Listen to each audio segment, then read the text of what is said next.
Chapters 7 and 9. Chapter 7. Tippy's Trouser Troubles. Meanwhile, back at Pequot Juvenile Detention Center, Tippy Tinkle Trousers was in a tizzy. He grabbed George and Harold by his mighty robotic hands and demanded some answers. "Tell me everything you know about Captain Underpants," screamed Tippy, "or I'll squish you kids like a couple of blueberries." "Well," said George, "he's really strong." "And," said Harold, "he's really powerful." Yes, said Tippy. "What else is he?" "He's right behind you," said George and Harold simultaneously. Tippy turned quickly, but not quickly enough. Captain Underpants swung his flabby fist and bashed Tippy right in the jaw. The force of the blow sent Tippy's robo suit flying over the top of the juvenile detention center and into one of Pequot's many downtown skyscrapers. George and Harold flew from the grip of Tippy's robo fists and landed safely in some nearby bushes. "I'll kill you," screamed Tippy as he pulled himself up and lunged at Captain Underpants.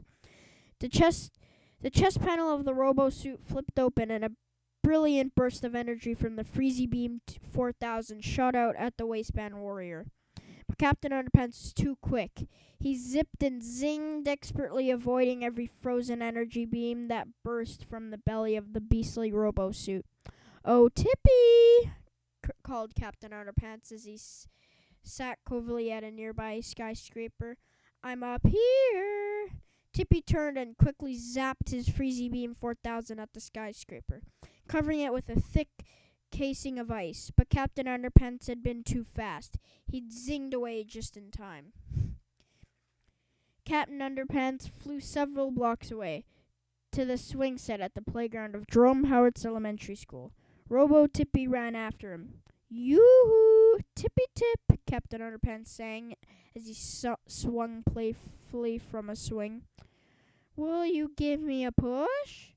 Tippy leaped over the school and landed in the football field. He zapped his Freezy Beam 4000 again, this time covering the swing set with a thick coating of ice. But again, Captain Underpants had zinged away just in time. "Here, Tippy, Tippy, Tippy," called Captain Underpants again as he lounged lazily between Tippy's giant robo feet. "I'm down here now." "Could have some ice, please?" "Why, you little—" screamed Tippy as he bent over and zapped his Freezy Beam 4000 down between his feet. Of course, Captain Underpants was long gone before the ice beam reached the ground. Unfortunately for Tippy, however, his robo feet weren't. Tippy's giant robo feet and robo legs were now encased in a huge, shimmering iceberg. He pulled with all his might, but his whole lower half was frozen to the football field. Tippy was stuck. Chapter 8. Break into Electric Boogaloo. "No!" screamed Tippy. He ducked his head beneath the cockpit of the robo-suit and disappeared down a stairwell into the innards of his demeaning invention. Captain Underpants grabbed the arms of the robo-suit and began to pull. Harder and harder he tugged until, one by one, the rivets of the robo-suit's thick steel belt began to pop. The harder Captain Underpants yanked, the more the robo-suit began to break in two. The shrieking sounds of twisting metal reverberated around Tippy as he traversed the crumbling staircase. His only chance was to make it down the lower half of the robo-suit before Captain Underpants pulled it apart. With no time to spare, Tippy dashed into the robo-pants, just as the robo-suit broke in two. "You haven't seen the last of me," Tippy yelled, as he closed the emergency hatch on the robo-pants. Then, Tippy set his Tinkle Time travelometer to 5 years ago and pressed the "Away we go" button. Suddenly, sparks of blue lightning began emanating the robo-pants. The massive bolts crackled loudly and grew more and more intense until finally, Tippy and his robo-pants were enveloped in a giant ball of blue lightning. A blinding flash turned the night sky into a day for a sliver of a second, and then it was all over. Tippy and his robo-pants had disappeared, leaving only an empty mound of ice behind. The crazed inventor and his terrifying trousers would never be seen again after that night. They would, however, be seen exactly 5 years before that night. But before I can tell you that story, we have to go back even further. Exactly 5 years, 11 days, 14 hours, and 6 months ago. This is Harold Hutchins. Harold is 6 years old and he lives with his mom and sister at 1520 Vine Street in Pico, Ohio. Harold's parents had just gotten divorced, and his dad had moved to Nevada about 6 months ago. None of this had been easy for Harold. He didn't talk about it. In fact, Harold Hutchins didn't talk much at all. He kept to himself, mostly, and drew pictures. Lots and lots of pictures. Harold liked to draw monsters and superheroes. The monsters that he created were evil and ferocious, and his superheroes were always vicious and victorious and brave. They were never far away when you needed them. Harold loved getting lost in his wonderful paper and pencil adventures, where the good guys always won and the bad guys always ended up getting the kick in the pants that they deserved. Today had started out just like any ordinary school day. Harold got dressed and ate his breakfast, trying hard not to think about the tough day that lay ahead of him. Harold was in kindergarten at Jerome Howard's elementary school, and he hated every minute of it. His teacher was mean, the bullies were jerks, and the principal was just plain evil. The best Harold could do was try and fit in and not draw any unnecessary attention to himself. He brushed his teeth and carefully placed his pencils and his favorite drawings into his backpack, unaware that today was going to be the day that would change his life forever. Harold's mom helped him put his backpack on at the front door. "Maybe you'll make a friend at school today," she said cheerfully. "Nah," said Harold, motionless. "I don't think so." "What about that little boy next door who moved in last weekend?" said Harold's mom. "What's his name?" Harold shrugged. He had seen the boy once or twice, but they hadn't actually met. "Maybe you should go over and introduce yourself," said Harold's mom. Wouldn't it be nice to have a friend who lives next door?" Harold shrugged again. Harold's mom hugged him and kissed the top of his head. She got $2 out of her purse and handed them to Harold. "This is for your lunch, okay, honey?" she said. "I don't want you using this money at the candy machine or the pop machine." "I won't," said Harold. That much was true. Harold knew his lunch money would never make it to the candy machine or the pop machine. Harold's $2 usually never even made it into the school.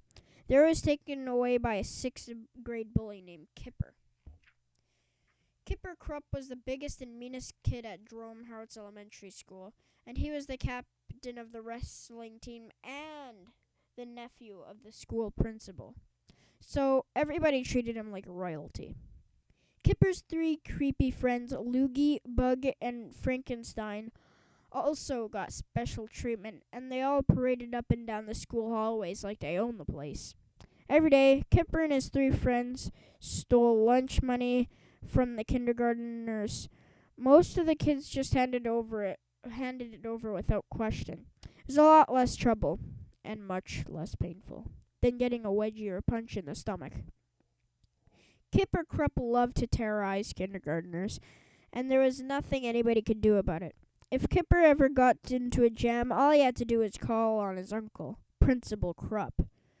"Uncle Benny," Kipper would cry, "that kindergartner just hit my fist with her stomach." "Oh, she did she?" Mr. Krupp would yell, turning to the small child with writhing in pain on the floor. "How dare you hurt my nephew's fists? Mr. Krupp had zero tolerance policy in place at Jerome Howitz Elementary School, and he was very strict about it. He had once suspended a third grader just for saying the word gun. To be honest, the boy had actually said the word gum, but it sounded a lot like gun, and there was no room for common sense when it came to zero tolerance. Harold knew from experience that the wisest thing to do was stay out of Kipper's way. So his daily walk to school became more like an obstacle course. He quickly ran in spurts, dashing from a trash can to a mailbox to a tree, hiding behind anything he could find, just in case Kipper and his friends were nearby. The worst section of Harold's mad dash to school was the intersection of Dogwood Drive and Rosita Lane. There was nowhere to hide by the big tree and the coffee shop and the sign at the gas station across the street. He had just to wait for the walk signal, run for it, and hope for the best. Most days, Harold was lucky, but his luck was about to run out. Harold crouched quietly behind the coffee shop tree, watching the traffic lights, concentrating on the cars, and looking out for Kipper. It was very stressful. After a couple of minutes, the cars came to a stop. The walk signal lit up, and Harold took one last glance left and right. It was now or never. He jumped up and ran across to the street as fast as he could go. When he reached the other side of the street, Harold leaped behind the display sign in front of the gas station. He had to make it. He was safe. Or so he thought. "Hey, you stupid kid," shouted Billy Bill, the owner of the gas station. "Get away from that sign!" Harold's heart was pounding in his throat as Billy Bill stomped toward him and grabbed the back of his shirt. He yanked Harold out from behind the sign, making a terrible scene. "That sign is a valuable piece of merchandise," Billy Bill screamed. "Not a toy for you to play with." I'm sorry, Harold whispered, frenetically trying to pull away. But it was too late. Billy Bill's loud shouting had caught the attention of Kipper Krupp and his three creepy thugs. The four bullies strutted across the street towards Harold. "Hey, kid," yelled Kipper. "Why are you bothering this nice man?" "I'm sorry," said Harold again, looking down. Billy Bill released Harold with a shove, causing him to fall to the ground. "You boys better take care of your little friend here," Billy Bill said, "or I'm going to call the cops on him." "Don't worry, mister," said Kipper with an evil grin. "We'll take good care of him."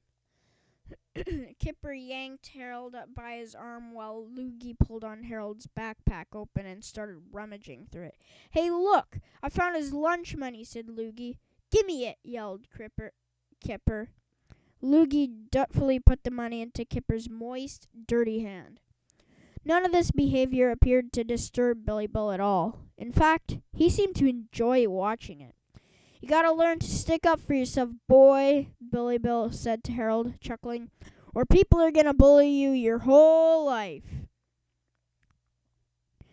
The four thugs dragged Harold across the street toward the school parking lot. Harold's luck was running out, but fortunately, as we all know, luck has a way of changing.